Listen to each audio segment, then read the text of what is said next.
मुलुक महाराष्ट्र या बुलेटिनची सुरुवात आपण करणार आहोत महाराष्ट्रातल्या राजकारणातल्या पोस्टरबाजीच्या बातमीनं, पोस्टर वॉरच्या बातमीनं। हे पोस्टर वॉर सुरू झालेलं आहे शिवसेनेच्या दोन गटांमध्ये, उद्धव ठाकरे गट आणि दुसऱ्या बाजूला एकनाथ शिंदे गटामध्ये।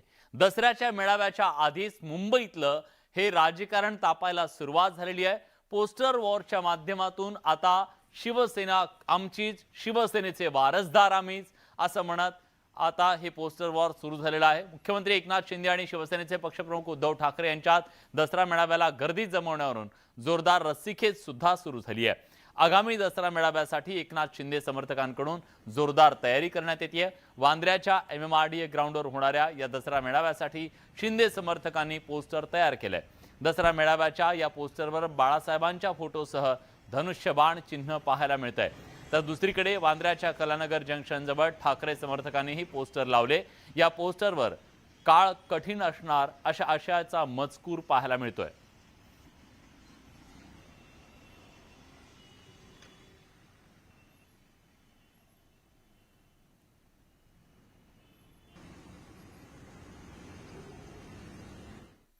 संघर्ष तर सुरू झालेला आहे आणि पुढच्या काळामध्ये तो अधिक टोकाला पोहोचणार आहे। त्या आधीच शिवसेनेच्या वैचारिक वारसदारावरून हा वाद सुरू झालाय। बाळासाहेबांचा वारस आम्ही आहोत, वैचारिक वारस आम्ही आहोत, या दोन मुद्द्यावरून आता हा संघर्ष सुरू झालेला आहे। ठाकरे गटाचं असं म्हणणं आहे की शिवसेनेचा खरा वारसा आमच्याकडे आहे, तर शिंदे गटाचं असं म्हणणं आहे की बाळासाहेबांचा वैचारिक वारसा आमच्याकडे आहे। त्यामुळे सवाल आहे, खरा वारसदार कोण आहे? विचारांच्या वारशावरून राजकीय लढाई, शिंदे समर्थकांचं शिवसेनेला आव्हान। दसरा मेळाव्यापूर्वी रंगलं पोस्टर वॉर। शिंदे समर्थकांनी सोशल मीडियावर शेअर केलेल्या या पोस्टरची सध्या राजकीय वर्तुळात जोरदार चर्चा सुरू झाली आहे। आगामी दसरा मेळाव्यासाठी शिवसेनेप्रमाणे शिंदे समर्थकांनीही जोरदार तयारी सुरू केली आहे। त्यासाठी आत्तापासूनच वातावरण निर्मिती करण्याचा प्रयत्न केला जातोय। शिवसेना प्रमुखांच्या विचारांचे आपणच खरे वारसदार असल्याचा दावा शिंदे समर्थकांकडून करण्यात आलाय। विशेष म्हणजे या पोस्टवर शिवसेना प्रमुख बाळासाहेब ठाकरे आणि शिवसेनेचं निवडणूक चिन्ह धनुष्यबाणाचा फोटो वापरण्यात आलाय। आम्हीच वारसदार आहोत आणि विचार आम्ही जो घेतलेला आहे तो माननीय शिवसेना माननीय बाळासाहेब ठाकरे यांचा विचार घेतलेला आहे आणि तोच विचार घेऊन आम्ही पुढे जात आहोत। आणि तो विचार म्हणजे हिंदुत्वाचा विचार, जी शिवसेना भाजपाची नैसर्गिक युती होती तीच युती आम्ही कायम ठेवून हिंदुत्वाचा वारसा आणि विचार घेऊन आम्ही पुढे जात आहोत। शिवसेना आणि शिंदे समर्थकांनी आगामी दसरा मेळाव्यासाठी जोरदार तयारी सुरू केली आहे। शिवसेनेचा दसरा मेळावा दादरच्या छत्रपती शिवाजी महाराज पार्कवर होणार आहे, तर शिंदे समर्थकांनी वांद्रे इथल्या MMRDA ग्राउंडवर दसरा मेळाव्याची तयारी सुरू केली आहे। मात्र या मेळाव्यापूर्वी शिवसेना आणि शिंदे समर्थकांमध्ये कुरघोडीचं राजकारण सुरू झालंय। शिवसेनेतील आमदारांच्या बंडामुळे शिवसेना आणि शिंदे समर्थकांमध्ये राजकीय संघर्ष पेटला। आपलीच खरी शिवसेना असल्याचा दावा शिंदे समर्थकांकडून करण्यात आला, मात्र शिवसेनेला तो दावा मान्य नाही। आता दसरा मेळाव्याच्या निमित्तानं पुन्हा एकदा दोन्ही बाजूनं दावे प्रतिदावे करण्यास सुरुवात झाली आहे। त्यामुळे या मेळाव्याच्या निमित्तानं शिवसेना आणि शिंदे समर्थकांकडून जोरदार शक्ती प्रदर्शन केलं जाणार आहे। Bureau report, news 18 Lokmat. वरून हा सगळा संघर्ष सुरू असताना दसरा मेळाव्याच्या आधी एक नवा टीजर शिंदे गटाचा समोर आला। एक नेता, एक पक्ष, एक विचार, एकलव्य आणि एक नाथ, या टीजरच्या माध्यमातून आता शिंदे गटानं दसरा मेळाव्याची झलक दाखवून दिली आहे। त्यांची पुढची रणनीती काय असेल हे सुद्धा दाखवून दिलेलं आहे। पाहूया या संदर्भातला खास रिपोर्ट। शिवरायाचा भगवा झेंडा, शिवसेनेचा भगवा झेंडा, हिंदू धर्माचा भगवा झेंडा सतत सातत्यानं आसमानात फडकत राहायला पाहिजे। जय हिंद, जय महाराष्ट्र, वंदे मातरम। शिवसेनेचा दसरा मेळावा, BKC बांद्रा मुंबई। शिवरायाचा भगवा झेंडा, शिवसेनेचा भगवा झेंडा, हिंदू धर्माचा भगवा झेंडा सतत सातत्यानं आसमानात फडकत राहायला पाहिजे। जय हिंद, जय महाराष्ट्र, वंदे मातरम। शिवसेनेचा दसरा मेळावा, BKC बांद्रा मुंबई। शिवरायाचा तर बाळासाहेबांचा विचार आणि नेतृत्व मात्र एकनाथ शिंदेंचं ही नवी शिवसेना असेल हे अशा प्रकारे एक प्रकारे सांगण्याचा प्रयत्न होतोय। तर तिकडे ठाण्यामध्ये आज संभाव्य संघर्ष टळलेला आहे। ठाण्यातल्या टेंभी नाक्यावरच्या देवीच्या दरबारामध्ये आज शिवसेनेच्या नेत्या असलेल्या किंवा रश्मी ठाकरे येणार होत्या आणि मग त्याच्यानंतर संघर्ष होईल असं बोललं जात होतं, पण असं काही घडलं नाही। रश्मी ठाकरे यांनी आरती केली, पण त्याचबरोबर त्यांनी दिघेंच्या स्मृतीस्थळाला सुद्धा अभिवादन केलं, पण संघर्ष मात्र टळलेला आहे। समर्थकांमध्ये संघर्ष निर्माण होण्याची जी स्थिती होती ती टळलेली आहे। दोन्ही समर्थकांनी समजूतदारपणा दाखवल्यानं वाद टळलाय। रश्मी ठाकरेंनी संध्याकाळच्या आरतीचा अट्टाहास टाळत दुपारीच देवीचं दर्शन घेतलं।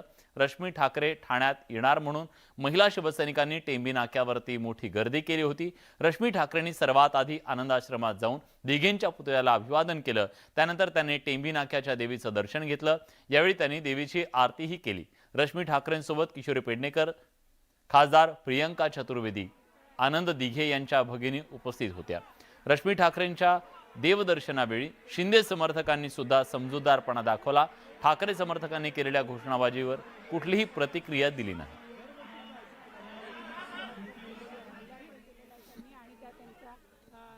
ही नारी शक्ती ती सगळी आज एकवटली आहे। वहिनी 1986 ला देवीची स्थापना आहे। वहिनींचं लग्नही तेव्हापासून इथे येत आहेत। आज फक्त आम्ही एकत्र आलो, एक शक्ती जी नवरात्रातली त्याला शिवसेनेची शक्ती महिला आघाडी एकत्र आलो। सर्वांच्या सुखाची, समृद्धीची, ऐश्वर्याची, आरोग्यदायी दीर्घायुष्याची मागणी असते। आज वेगळी मागणी देवाकडे करायची नाही। सुज्ञ आहेत, मतदार सुज्ञ आहेत, तशी देवही सुज्ञ आहेत। दसरा मेळाव्यात ज्याच्या मेळाव्याला सर्वाधिक गर्दी ती खरी शिवसेना अशा प्रकारचा एल्गार पुकारण्यात आला। थेट आव्हान दिलं गेलं शिंदे गटाकडून, पण आता ठाकरे गटाकडून मात्र काहीशी माघार घेतल्याचं चित्र आहे। आमचा केवळ मेळावा आहे असं म्हणत अनिल परब यांनी आपली भूमिका स्पष्ट करताना कुठेतरी 2 पावलं माघार घेतली का हा सवाल सुद्धा या निमित्तानं उपस्थित झालाय। उद्धव ठाकरे समर्थकांनी काहीशी माघार घेतल्याचं सुद्धा चित्र दिसतंय। शिवाजी पार्कातला दसरा मेळावा म्हणजे इव्हेंट नसून तो फक्त विचारांचा मेळावा असल्याचं अनिल परब म्हणाले। बीकेसीतला दसरा मेळाव्याच्या साठी जवळपास 3 लाख शिवसैनिक आणण्याचं नियोजन शिंदे समर्थकांचं आहे। शिंदे समर्थक 3 लाख शिवसैनिक जमा करणार आहेत, तर उद्धव ठाकरे समर्थक किती शिवसैनिक गोळा करतील याची राज्याला उत्सुकता आहे। मात्र या संख्येच्या गणितामुळे उद्धव ठाकरे समर्थकांची भूमिका काहीशी नमती झाल्याची चर्चा रंगू लागली आहे।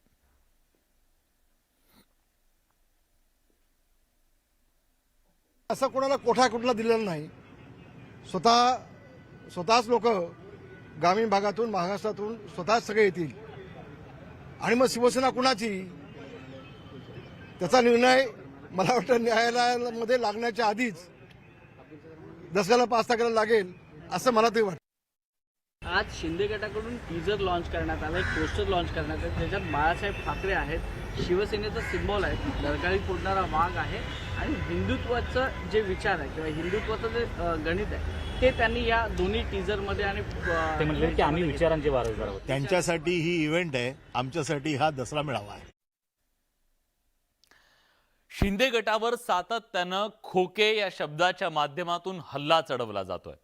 आता या हल्ल्याला जशास तसं प्रत्युत्तर दिलं जाणार आहे, खोकेला टक्केनं उत्तर दिलं जाणार आहे। रामदास कदम यांनी या संदर्भातलं वक्तव्य केलेलं आहे। शिंदे समर्थक आमदार आणि मंत्र्यांना खोक्याचा उल्लेख करून हिणवलं जातं, मात्र आता शिंदे समर्थक आमदार रामदास कदम यांनी चांगलाच राजकीय उलटफेर केलाय। खोके खोके करणाऱ्यांना शिवसेनेला टक्के टक्के बोला असा टोला त्यांनी लगावला।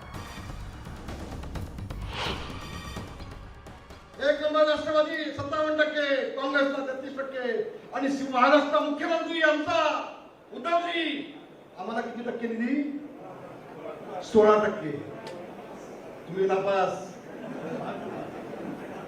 16%। हे आदित्यला सांगा, हे टक्के आहेत ना, हे खोके ते टक्के सांगा। खासदारांचा स्वतःचा निधीच वर्ष 1.5 वर्ष बंद करून टाकला आणि तो निधी बंद करून स्वतः ते पैसे आपलेच केंद्राचे आहेत म्हणून त्यांनी वापरले. आपल्याला कसं कळणार आहे का स्वतः तो निधी एकत्र केल्यावरती तो निधी उत्तर प्रदेशला गेला का गुजरातला गेला का महाराष्ट्रात आला याचा आधी एक तर लेखाजोखा जे केंद्रीय मंत्री आहेत महाराष्ट्रातले केंद्राचे त्यांनी मांडला पाहिजे की खासदार निधी जो केंद्र सरकारने ताब्यात घेतला तो महाराष्ट्राला किती मिळाला.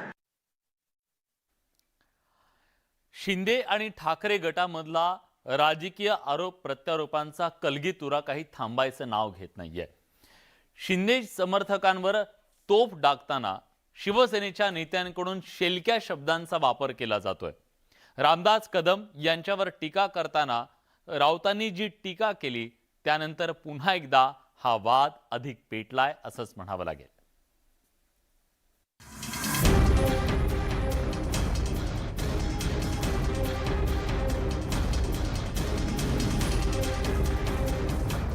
शिंदे समर्थक रामदास कदम यांना फार गांभीर्यानं घेत नसल्याचा टोला शिवसेनेकडून लगावण्यात आला.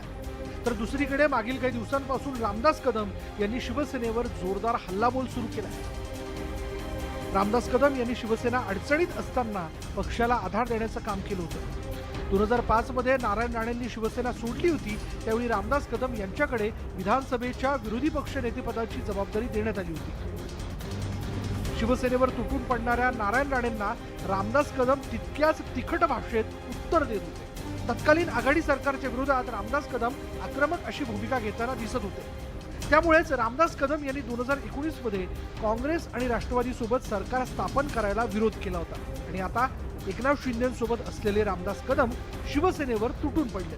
त्यामुळे शिवसेनेकडून ही जिव्हारी लागणारा हल्ला करण्यात आला. रामदास कदमांच्या या जो बडबडपणा जो चालवलेला आहे बळवण्याचं काम जे चालू केलेलं आहे त्याचा आम्ही फार गांभीर्याने घेत नाही. कारण शिवसेनेतल्या गद्दारीची कीड ही जर सर्वप्रथम जर कोणी रुजवली असेल तर ते रामदास कदमने. शिवसेनेला शहाणपणा शिकवण्याचा प्रयत्न केला असेल तर तो करू नये. तुमची जागा आणि तुमची निष्ठा काय आहे हे यापूर्वी लोकांनी ओळखलेलं आहे.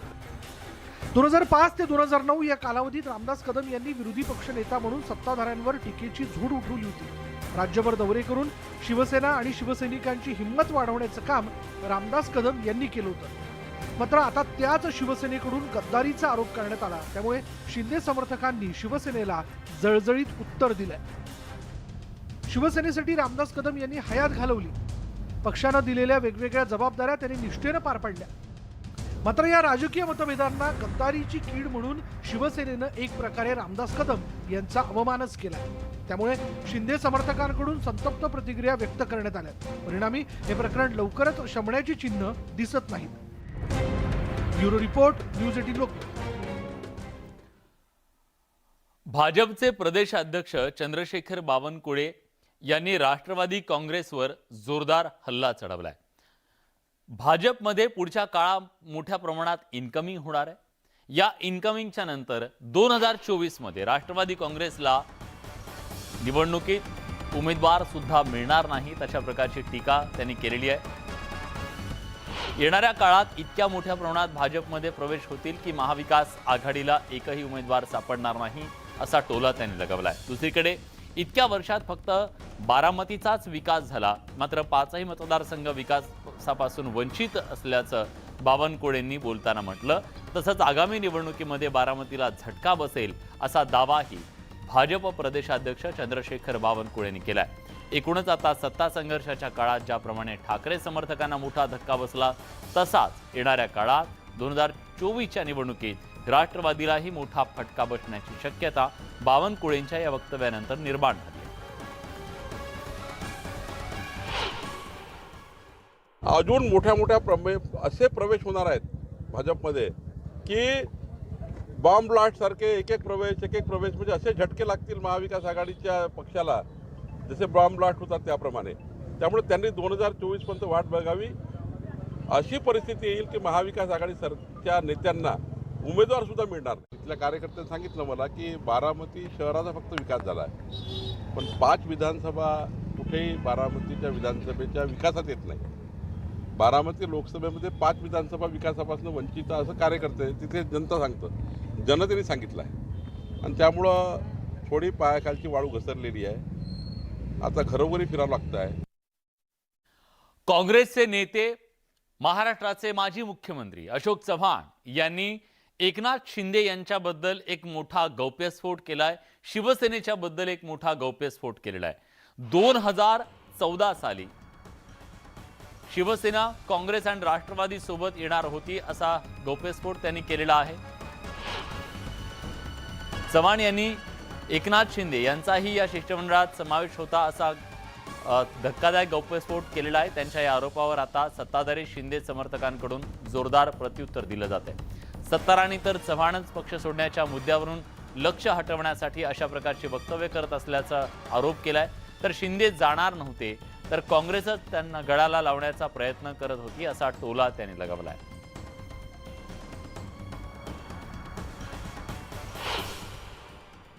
अशोक चव्हाणांनी देखील असं एक वक्तव्य केलेलं आहे की जेव्हा सेना भाजपाची युती होती तेव्हा सेनेतील एक गट एकनाथ शिंदेंच्या नेतृत्वामध्ये येऊन आम्हाला भेटला होता आणि त्यांनी आम्हाला युती करण्यासंदर्भातला प्रस्ताव दिला होता.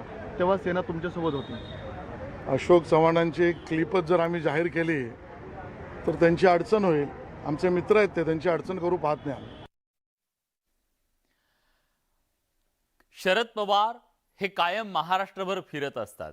पण शरद पवारांनी जर एक दौरा केला तर महाराष्ट्रात सत्तांतर घडतं अशा प्रकारचं वक्तव्य हे त्यांच्या कन्या खासदार सुप्रिया सुळे यांनी केलं आणि त्यामुळे स्वाभाविकपणे महाराष्ट्राच्या राजकारणात एका नव्या चर्चेला उधाण आलंय. भाजपनं सुप्रिया सुळे यांच्या या वक्तव्यावर फिरकी घेतली आहे. जाणून घेऊयात या मुद्द्यावरून कसं राजकारण तापलंय. पवारांच्या एका दौऱ्यात सत्ता येते. सुप्रिया सुळेंनी सांगितला पवारांच्या सत्तेचा फॉर्म्युला. त्या दौऱ्यामध्ये काय गंमत होते माहिती नाही.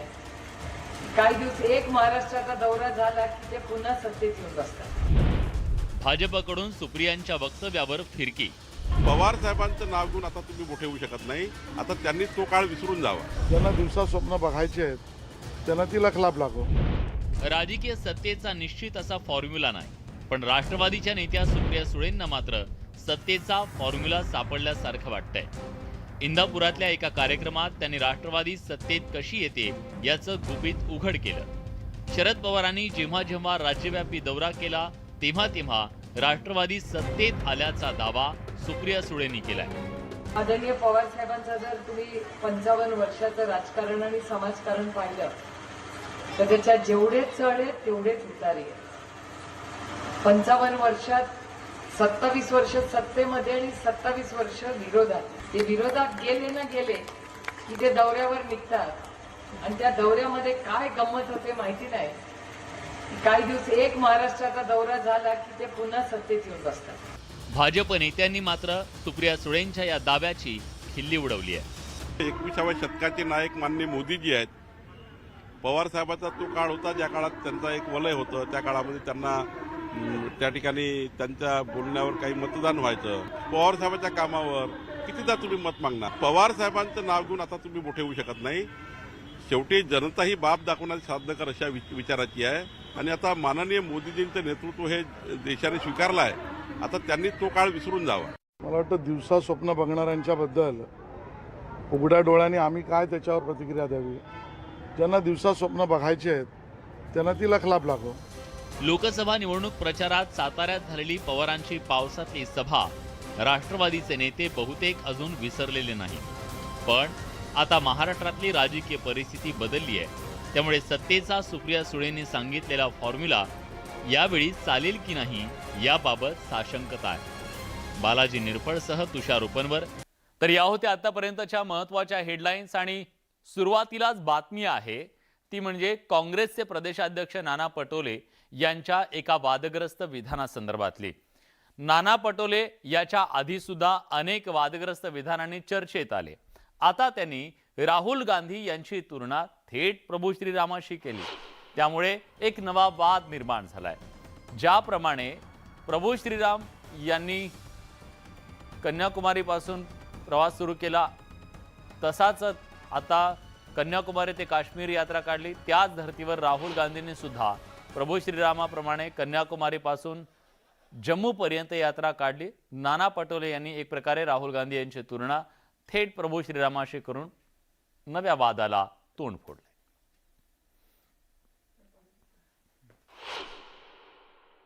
राहुलजींची जी यात्रा आहे, जसं भगवान श्रीराम दुसऱ्या दिवशी त्यांचा राज्याभिषेक होणार होता, ते राजा होणार होते, पण त्यांना दुसऱ्या दिवशीच वनवासात जावं लागलं आणि राजाच्या याच्यातून ते वनवासात गेले.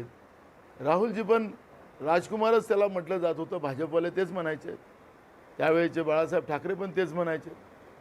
आता मला एक विचार आहे की सगळं असताना, राजपाट असताना जो माणूस कन्याकुमारी ते काश्मीर, भगवान श्रीरामांनी सुद्धा पदयात्रा केली, शंकराचार्यांनी पदयात्रा केली, आज जो माणूस या देशाच्या हितासाठी लढतो आहे, तर आमचंही कर्तव्य आहे आणि आम्हाला गर्व आहे की आम्ही राहुलजीचे कार्यकर्ते, आम्ही काँग्रेसचे कार्यकर्ते आहोत.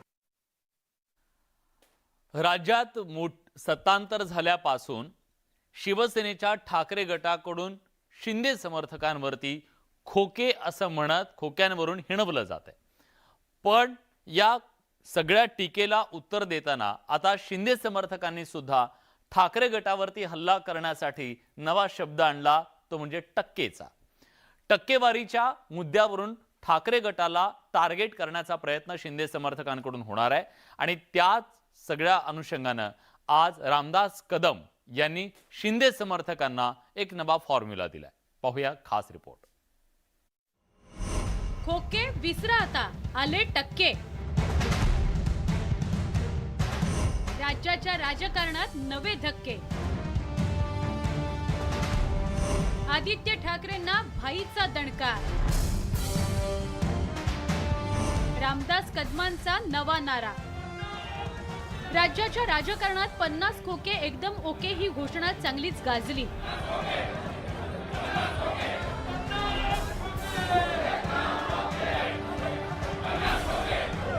शिवसेना नेते आदित्य ठाकरेंनी त्यांच्या शिवसंवाद यात्रेत वेगवेगळ्या ठिकाणी 50 खोक्यांचा उल्लेख केला.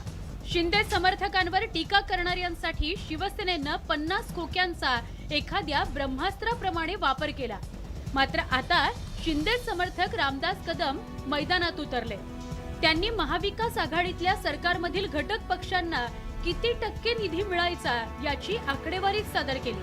आकडेवारी सादर करून रामदास कदमांनी आदित्य ठाकरेंवर हल्लाबोल केलाय. एक नंबर राष्ट्रवादी 57%, काँग्रेसला 33% आणि महाराष्ट्र मुख्यमंत्री आमचा उद्धवजी, आम्हाला किती टक्के निधी? 16%.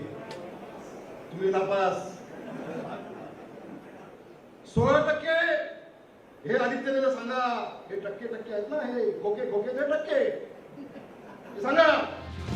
निधीच्या मुद्द्यावरून रामदास कदमांनी शिवसेनेवर तोफ डागली. त्यांच्या आरोपांना उत्तर देताना शिवसेना नेत्या डॉक्टर नीलम गोरे यांनी कोरोनाच्या काळात आमदारांना निधी दिल्याची आठवण करून दिली. त्याचवेळी केंद्र सरकारनं निधी गोठवला होता. परत घेतलेला खासदार निधी राज्याला परत दिला का याचं उत्तर द्या, असं आव्हानच नीलम गोरे यांनी दिलं.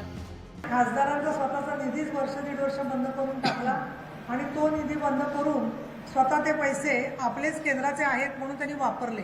आपल्याला कसं कळणार आहे का स्वतः तो निधी एकत्र केल्यावरती तो निधी उत्तर प्रदेशला गेला का, गुजरातला गेला का, महाराष्ट्रात आला, याचा आधी एक तर लेखाजोखा जे केंद्रीय मंत्री आहेत महाराष्ट्रातले केंद्राचे त्यांनी मांडला पाहिजे की खासदार निधी जो केंद्र सरकारने ताब्यात घेतला तो महाराष्ट्राला किती मिळाला.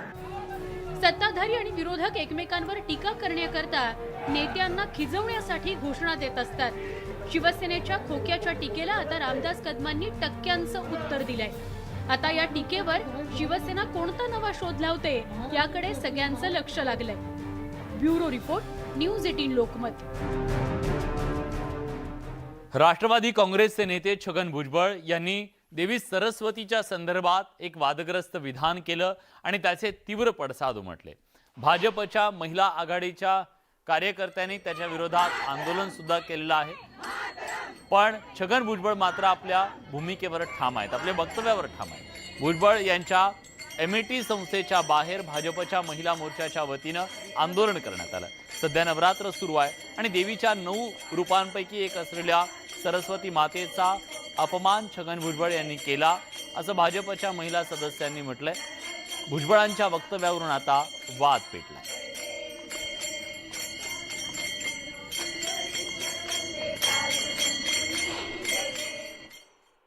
नवरात्रोत्सव चालू आहे. नवरात्रोत्सव म्हणजे नवनिर्मिती, नवसृजन आणि त्याबरोबरीने महिला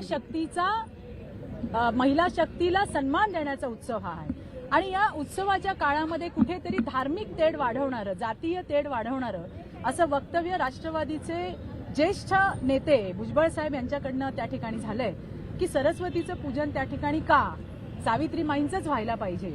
आमचा सावित्रीमाईंच्या पूजेला विरोध नाहीच आहे, कारण आज आम्ही त्यांच्यामुळे आहोत याची आम्हाला पूर्ण कल्पना आहे. एक माझं मत मांडण्याची मला या देशामध्ये परवानगी आहे, ते काय माझं मत असेल ते. हां, आता देशाच्या विरुद्ध काय बोललो वगैरे ते तुमचं तर गोष्ट वेगळी आहे, पण माझं मत मांडण्याची मला परवानगी आहे. आणि ती माझ्या संस्थेचे जे सभासद आहेत त्यांच्यासमोर मी बोलत होतो.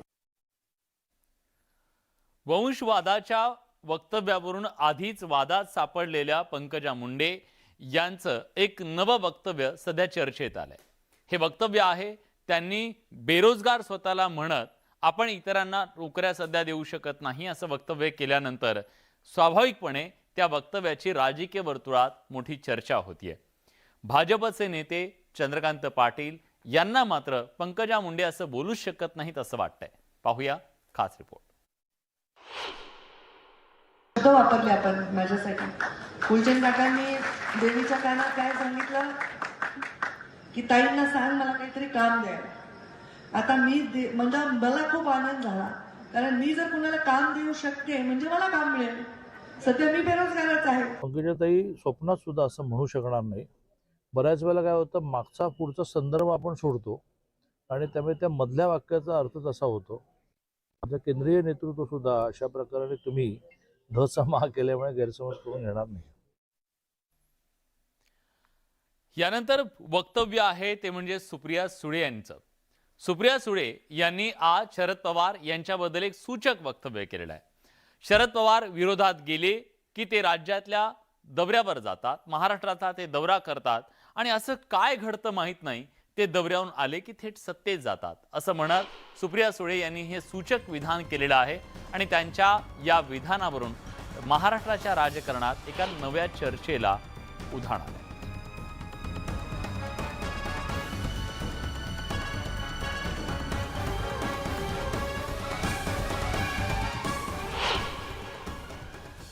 आदरणीय पवार साहेबांचं जर तुम्ही 55 वर्षाचं राजकारण आणि समाजकारण पाहिलं तर त्याच्यात जेवढेच चढ आहेत तेवढेच उतार आहेत. 55 वर्षात 27 वर्ष सत्तेमध्ये आणि 27 वर्ष विरोधात. पण मी नेहमी त्यांना सांगते की महाराष्ट्राने तुम्हाला प्रचंड प्रेम दिलं, पण विरोधात असताना महाराष्ट्राने तुम्हाला जास्त प्रेम दिलं हे संपूर्ण महाराष्ट्राने पाहिलं. ते विरोधात गेले ना गेले की ते दौऱ्यावर निघतात आणि त्या दौऱ्यामध्ये काय गंमत होते माहिती नाही. काही दिवस एक महाराष्ट्राचा दौरा झाला की ते पुन्हा सत्तेत येऊन बसतात. मला वाटतं दिवसा स्वप्न बघणाऱ्यांच्या बद्दल उघड्या डोळ्याने आम्ही काय त्याच्यावर प्रतिक्रिया द्यावी. ज्यांना दिवसा स्वप्न बघायचे आहेत त्यांना ती लखलाप लागो. तर सुप्रिया सुळे यांच्या या वक्तव्यावर भाजपचे आमदार गोपीचंद पडळकर यांनी टीका केली आहे. सुप्रियाताईंना तुम्ही हा प्रश्न विचारा, तुमच्या वडिलांच्या नेतृत्वाखाली गेली 40-50 वर्ष तुम्ही महाराष्ट्रात काम करताय, परंतु राष्ट्रवादी काँग्रेसला 3 अंकी आमदार कधी निवडून आणले नाहीत. त्यांना त्यांच्या स्वबळावरती विश्वासघात न करता, पाठीत कुणाच्या तरी खंजीर न खुपसता एकदाही राज्यामध्ये मुख्यमंत्रीपद त्यांना मिळवता आलं नाही. त्यामुळे आता त्यांनी दौरे करत बसावं. राज्यातल्या लोकांनी त्यांना पुढचं राष्ट्रवादी काँग्रेसला ओळखलेलं आहे. राज्यात शिवसेनेमध्ये सध्या जो राजकीय संघर्ष सुरू आहे, जी रस्सीखेच सुरू आहे, त्या सत्ता संघर्षावर सुप्रिया सुळे यांनी नाराजी व्यक्त केलेली आहे आणि हे अतिशय दुर्दैवी असल्याचं म्हटलंय. उस्मानाबादमध्ये शिवसेना वाढवण्यासाठी बाळासाहेबांनी फार कष्ट केले. आता शिवसेना पक्षावरून चाललेला संघर्ष अतिशय दुर्दैवी असल्याचं मत राष्ट्रवादी काँग्रेसच्या खासदार सुप्रिया सुळे यांनी व्यक्त केले. वेगळा पक्ष काढण्याचा अधिकार प्रत्येकाला आहे. शरद पवार, ममता बॅनर्जी यांनी स्वतंत्र पक्ष काढला, मात्र सध्या शिवसेना ताब्यात घेण्यावरून चाललेला संघर्ष महाराष्ट्राला न शोभणारा असल्याची टीका सुप्रिया सुळेंनी नाव न घेता एकनाथ शिंदे यांच्यावरती ही टीका केली आहे. ते हयात असताना त्यांचा उत्तराधिकारी कोण हे बाळासाहेबांनी स्वतः सांगितलं होतं. त्याच्यामुळे त्याच्यावर संघर्ष करणं आणि एखाद्याला वेगळं मत असेल, एखादा वेगळा पक्ष काढायचा असेल तो त्याला अधिकार आहे. आदरणीय पवार साहेबांनी ते केलं. ते आय थिंक एक ट्राईड अँड टेस्टेड मॉडेल आहे. ममता दिदींनी ते केलं. त्याच्यामुळे एखाद्याला जर वेगळं घर करायचं असेल तर त्याच्यात गैर काय. पण ज्या पद्धतीने आज मारामारी चालली आहे, चिन्हावरनं लढाई चालली आहे, ही महाराष्ट्राच्या संस्कृतीला न शोभणारी आहे. यानंतर बातमी पुण्यातून आहे. पुण्यातला चांदणी चौक पूल पाडला जाणार आहे, पण तो पाडण्यासाठी आता एक विशेष मोहीम आखली जाणार आहे. अवघ्या 5 सेकंदामध्ये हा पूल पाडण्याची जय्यत तयारी झालेली आहे आणि ऑक्टोबरच्या अगदी सुरुवातीलाच हा पूल 5 सेकंदात भुईसपाट केला जाणार आहे. कसा जाणून घेऊया.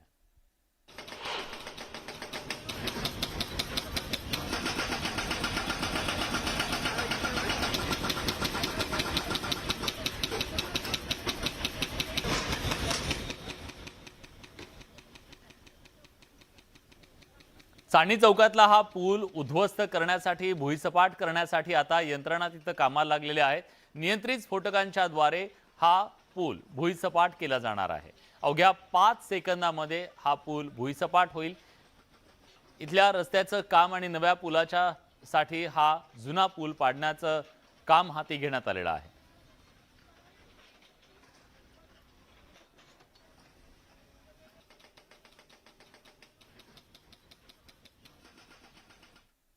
यानंतरची बातमी मुंबईतली आहे. मुंबईतल्या अंगणवाड्या या आता कात टाकणार आहेत. या अंगणवाड्या आपलं रूपडं बदलणार आहेत आणि त्याच्यासाठी राज्य सरकारनं एक महत्त्वाचा निर्णय घेतलेला आहे. मुंबईतल्या झोपडपट्ट्यांमध्ये आता अंगणवाड्या या कंटेनरच्या माध्यमातून सुद्धा उभ्या केल्या जातील, जिथं जागा नाही तिथं. आणि मुंबईतल्या अंगणवाड्या आपला चेहरा बदलण्यासाठी सज्ज झाल्याचं पर्यटन मंत्री मंगल प्रभात लोढांनी म्हटलंय. मुंबईतील 4800 अंगणवाडी दत्तक घेण्यासाठी मुंबईकरांना त्यांनी आवाहन केलंय. या आवाहनाला मुंबईकरांकडून प्रतिसाद मिळतोय. आतापर्यंत 500 जणांनी अंगणवाडी दत्तक घेतल्याचं कळतंय. मुंबईच्या झोपडपट्टी भागात कंटेनर अंगणवाड्या सुरू करण्यात येणार आहेत आणि येत्या काळात राज्यभरातल्या सर्व अंगणवाड्यांचा चेहरा बदलण्याचं लक्ष ठेवण्यात आलंय. मी सर्व मुंबईकरांनी आवाहन केला होता की तुम्ही एक अंगणवाडी दत्तक घ्या. त्यामध्ये जास्त काही खर्च नाही आहे. फक्त 20-25 हजार महिन्याचा खर्च आहे. त्यामध्ये मेडिकल, एज्युकेशन, काउन्सिलिंग सर्व काही येतात आणि त्याशिवाय 1 लाख रुपयाचे इन्फ्रास्ट्रक्चर खर्च आहे. ते 500 ते जास्त संस्थांनी लोक पुढे आलेले आहेत. मला अशी अपेक्षा आहे की अजून मुंबईकर पुढे येतील. नाही सर्व 4500 अंगणवाडी ते कोणीकडे चालवण्यासाठी घेतील. राज्यात शिंदे फडणवीस सरकार आलं आणि या सरकारनं अनेक दिवसांच्या प्रतीक्षेनंतर अखेर पालकमंत्र्यांची घोषणा केली. पण पालकमंत्र्यांच्या या घोषणेवरून काही नेते नाराज असल्याची चर्चा होती. विशेषतः कोल्हापूरमध्ये ही चर्चा रंगलेली होती. पण नाराजीच्या या चर्चा बिनबुडाच्या असल्याचं भाजपचे खासदार धनंजय महाडिक यांनी म्हटलंय. विरोधकांकडून या वावड्या उठवण्यात आल्या असल्याचा आरोपही त्यांनी केलाय.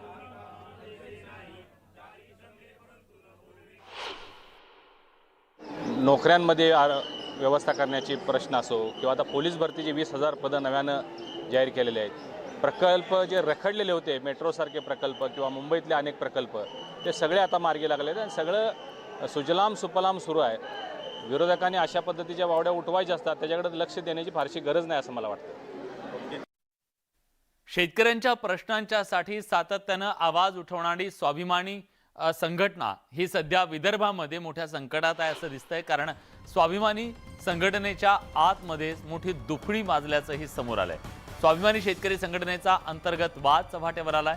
स्वाभिमानीचे विदर्भ प्रदेश अध्यक्ष प्रशांत डिक्कर यांनी आयोजित केलेल्या एका कार्यक्रमात स्वाभिमानीचे जिल्हाध्यक्ष श्याम अवथळे यांनी धिंगाणा घातल्याचा प्रकार समोर आला. जवळा इथं प्रशांत डिक्कर यांचा कार्यक्रम छोटेखानी कार्यक्रम सुरू होता. त्याच वेळी आलेल्या श्याम अवथळेंनी कार्यक्रमात आक्षेप घेतला आणि स्वाभिमानी कार्यकर्त्यांना मारहाण केली. रविकांत तुपकर यांच्या सांगण्यावरून अवथळेंनी ही मारहाण केल्याचा आरोप करण्यात आला.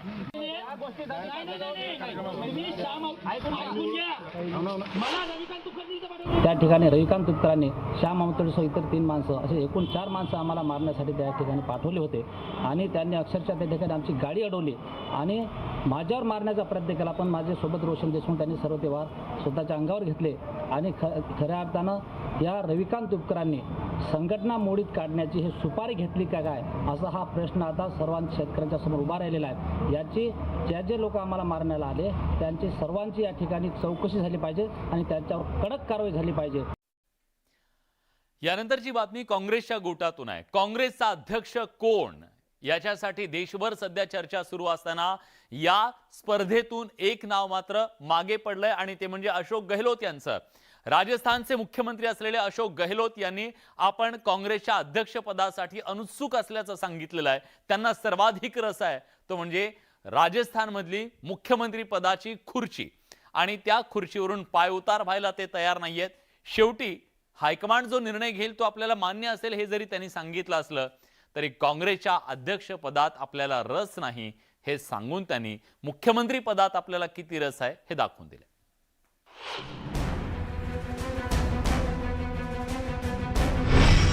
अध्यक्षपदाच्या शर्यतीतून गेहलोत बाहेर. काँग्रेस अध्यक्षपदाच्या निवडणुकीचं त्रांगड. राजस्थान सरकारवर टांगती तलवार. काँग्रेस अध्यक्षपदाच्या निवडणुकीत नवा ट्विस्ट आलाय. राजस्थानचे मुख्यमंत्री अशोक गेहलोत यांनी या निवडणुकीतून माघार घेतली आहे. गेल्या 3-4 दिवसात राजस्थानमधील राजकीय घडामोडींच्या पार्श्वभूमीवर आपण माघार घेत असल्याचं गेहलोत यांनी स्पष्ट केलं. तसंच त्यांनी काँग्रेस अध्यक्षा सोनिया गांधींची माफी मागितली आहे. मैंने उनसे मिला, कोची में जा करके रिक्वेस्ट की कि आप अध्यक्ष का चुनाव लड़ें. आखिर में उन्होंने अस्वीकार कर दिया. मैं मेरी बात को कायम हूँ, मैं इलेक्शन लड़ूंगा नहीं. तो मैंने कहा भाई जो सबकी भावना है कार्यकर्ताओं की, नेताओं की, तो मैं फिर चुनाव लड़ूंगा, ये मैंने कहा था. सुनिए आप, पर अब क्योंकि कल परसों की घटना हुई है और मेरी मॉरल रेस्पॉन्सिबिलिटी थी कि वो प्रस्ताव पार होता, तो मैंने तय किया है अब मैं इस माहौल के अंदर चुनाव नहीं लड़ूंगा. ये मेरा फैसला. अशोक गेहलोतांची अध्यक्षपदी निवड जवळपास निश्चित मानली जात होती.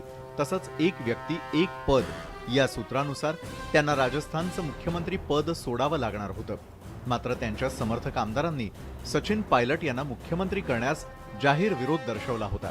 त्यामुळे राजस्थान सरकार कोसळण्याची भीती व्यक्त केली जात होती. या सगळ्या राजकीय घडामोडींच्या पार्श्वभूमीवर अशोक गेहलोत यांनी काँग्रेस अध्यक्षपदाच्या शर्यतीतून काढता पाय घेतलाय. मात्र त्यांच्यावर पक्षातील नेत्यांकडून टीका होऊ लागली आहे. तसंच भाजपलाही टीका करण्याची आयती संधी मिळाली आहे. ये बहुत दुर्भाग्यपूर्ण है कि लोग सत्ता का सुख छोड़ना नहीं चाहते हैं.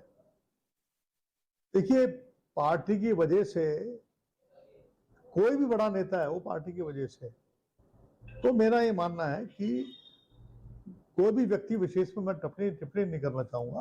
त्याग की भावना रखनी चाहिए. सोनिया गांधी ने प्रधानमंत्री कुर्सी को ठोकर मार दिया. को न देश संभल रहा है न राजस्थान संभल रहा है, वो दोनों के बीच में झूल रहा है. और एक कांग्रेस में यही दिन आ गए हैं अब कि राष्ट्रीय अध्यक्ष सोनिया गांधी को और राहुल गांधी की बात को कोई मानने सुनने को तैयार नहीं है. चारों तरफ मनमानी है और राजस्थान का भी यही हश्र होगा.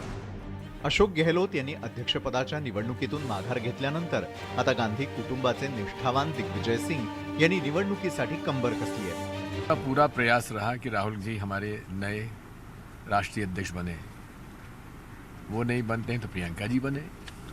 लेकिन जब परिवार ने बिल्कुल तय कर लिया कि बिल्कुल हम किसी हालत में नहीं लड़ेंगे चुनाव, तो फिर फील्ड खुली है, जिसको लड़ना है लड़े. काँग्रेस पक्षांतर्गत नेत्यांच्या लाथाळ्यांमुळे काँग्रेस हायकमांड हैराण झालंय. अध्यक्षपदाच्या निवडणुकीतही तेच पाहायला मिळतंय. अशोक गेहलोतांच्या समर्थक आमदारांनी हायकमांडला आव्हान देण्याचा प्रयत्न केला होता. आता काँग्रेस हायकमांड त्यावर कोणती भूमिका घेणार? राजस्थानमध्ये नेतृत्व बदल होणार का? याकडे सर्वांचं लक्ष लागून राहिलंय. Bureau report, news 18 Lokmat. यानंतर राज्यातल्या शेतकऱ्यांच्यासाठी एक दिलासादायक बातमी आहे. अतिवृष्टीनं ज्या शेतकऱ्यांचं नुकसान झालेलं होतं पण तरी सुद्धा निकषांमध्ये ते बसले नाहीत म्हणून त्यांना मदत मिळाली नव्हती, अशा राज्यातल्या लाखो शेतकऱ्यांना आज राज्य सरकारनं दिलासा दिलाय। 750 कोटी रुपये त्यांच्या खात्यावरती आता जमा होणार आहेत। त्यांना अतिवृष्टी बाधितांची ही मदत दिली जाणार आहे। शिंदे सरकारनं शेतकऱ्यांना हा एक दिलासा दिलेला आहे। सततच्या पावसामुळे बाधित पण 65 मिलीमीटरच्या निकषात न बसणाऱ्या राज्यातल्या 6 लाख शेतकऱ्यांना तातडीची 755 कोटींची मदत मंजूर करण्यात आली आहे। तर या मदतीच्या निकषात बसणाऱ्या 30 लाख शेतकऱ्यांना यापूर्वीच 3600 कोटी रुपये वितरित करण्यात आलेले आहेत। आता आणखी 6 लाख शेतकऱ्यांना 755 कोटींची ही मदत मंजूर करण्यात आली आहे। नैसर्गिक आपत्तीमध्ये बाधित आपत्तीग्रस्तांना तातडीने मदत देण्यासाठी मंत्रिमंडळाच्या उपसमितीची बैठक पार पडली। या बैठकीत हा महत्त्वाचा निर्णय घेण्यात आला। या बैठकीत मुख्यमंत्री एकनाथ शिंदे, उपमुख्यमंत्री देवेंद्र फडणवीस तसंच मंत्री गिरीश महाजन उपस्थित होते। शिंदे सरकार सत्तेत येताच सर्वसामान्यांच्या मदतीसाठी महत्त्वाचे निर्णय घेत आहे। या पार्श्वभूमीवर सरकारनं शेतकऱ्यांना दसऱ्याच्या मुहूर्तावर एक दिलासा दिलाय।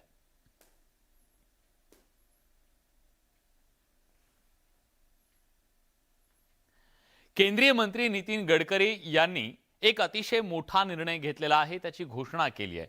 हा निर्णय सर्व प्रवाशांच्यासाठी आहे, कार चालकांच्यासाठी अतिशय महत्त्वाचा आहे, कारण यापुढे म्हणजे पुढच्या वर्षीपासून 6 एअरबॅगची सक्ती करण्यात आलेली आहे।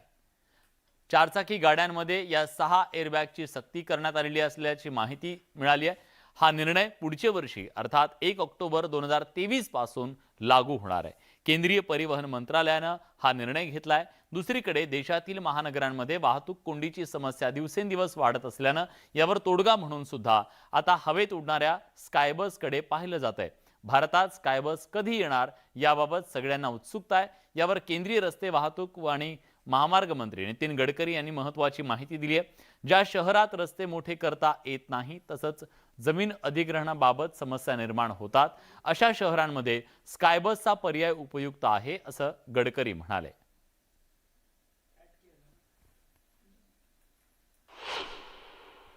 मैंने एलएनजी का ट्रक लॉन्च किया पूना में, तो एक ट्रक एक बार 1400 किलोमीटर चलता है और 100 रुपए के डीजल के बजाय 50 रुपए का डीजल लगता है, तो कॉस्ट कम होगी। इलेक्ट्रिक ट्रक आ रहा है, इलेक्ट्रिक बस आ रही है।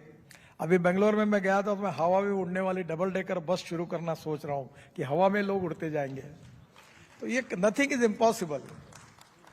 तो ये क्या है, ये प्रगति और विकास हर क्षेत्र, एग्रीकल्चर, रूरल, ट्राइबल, टूरिज्म, हम सब क्षेत्रों को अच्छा करें। नंतर एलपीजी ग्राहकांसाठी एक अतिशय महत्त्वाची बातमी आहे। केंद्र सरकारनं त्यांच्यासाठी एक मोठा निर्णय घेतलेला आहे। एक प्रकारचा हा धक्का त्यांना म्हणावा लागेल, कारण आता एलपीजीचा कोटा केंद्र सरकारनं निश्चित केलाय। त्यामुळे या कोट्यानुसारच सर्वसामान्य ग्राहकांना घरगुती सिलेंडर मिळणार आहे। महागाईचा सामना करणाऱ्या सर्वसामान्य जनतेला हा एक मोठा धक्का आहे। घरगुती एलपीजी ग्राहकांना आता सिलेंडरसाठी रेशनिंग प्रक्रियेला सामोरं जावं लागणार आहे। आता नवीन नियमानुसार एका कनेक्शनवर वर्षभरात फक्त 15 सिलेंडर मिळणार आहेत। त्याचबरोबर 1 महिन्याचा कोटा सुद्धा निश्चित करण्यात आलाय। कोणताही ग्राहक एका महिन्यात 2 पेक्षा जास्त सिलेंडर घेऊ शकणार नाहीये।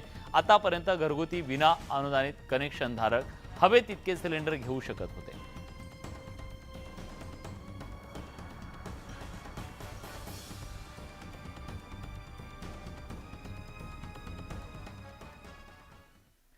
टाइम मासिकानं एक मोठी घोषणा केलेली आहे। प्रसिद्ध उद्योगपती मुकेश अंबानी यांचा मोठा मुलगा आणि रिलायन्सचे सीईओ अध्यक्ष आकाश अंबानी यांच्याबद्दल हा निर्णय घेतलेला आहे। अंबानी यांना टाइम 100 नेक्स्टच्या यादीत स्थान दिलंय। त्यांची लीडर श्रेणीत निवड झाली आहे। आकाश अंबानींबद्दल टाइम मासिकानं म्हटलंय की ते व्यवसाय वाढवण्यासाठी खूप मेहनत घेत आहेत। गुगल आणि फेसबुक सोबत अब्ज डॉलरचे गुंतवणुकीचे सौदे पूर्ण करण्यात त्यांचा मोलाचा वाटा आहे। टाइम 100 नेक्स्ट लिस्टमध्ये स्थान मिळवणारे आकाश अंबानी एकमेव भारतीय आहेत। वयाच्या अवघ्या 22व्या वर्षी आकाश अंबानींना जिओच्या बोर्डात स्थान मिळालं आणि त्याच वर्षी जूनमध्ये त्यांना भारतातील सर्वात मोठी टेलिकॉम कंपनी जिओची कमान देण्यात आली। रिलायन्स जिओचे 5G रोल आउट आकाश अंबानींच्या देखरेखीखाली होत आहे। दिवाळीपर्यंत दिल्ली, मुंबई आणि इतर काही महानगरांमध्ये 5G लॉन्च करण्याची कंपनीची योजना आहे।